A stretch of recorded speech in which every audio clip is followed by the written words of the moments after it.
when I thought I might be hearing something. A loud sequence of knocks shook the front door. It vibrated across the wooden walls. I froze up for a moment, then heard my mom get out of bed and hurry into the hallway, asking what that was.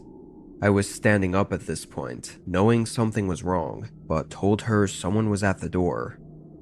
I could tell she was pretty frightened too. She immediately went back to get her phone and call 911 because there was no reason for anyone to be banging on our cabin door in the middle of nowhere and in the middle of the night. As she did, I walked up to the door and looked out the peephole. It was extremely dark.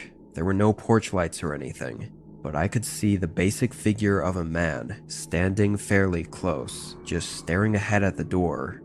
And in the dark, I could see the outline of a heavy wooden axe in his hand. I felt my eyes widen and nerves spiking. Everything rushed through my mind.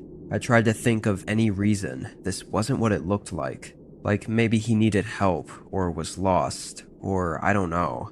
Nothing seemed to explain this as being anything but bad.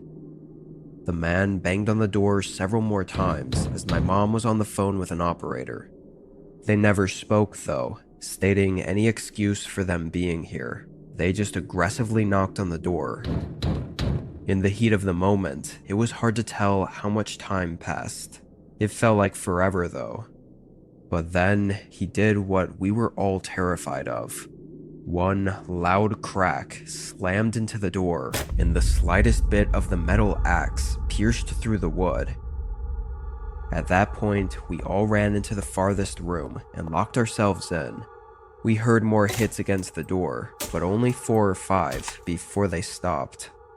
We weren't sure if he'd busted the door down already, or if he had given up, but we just waited.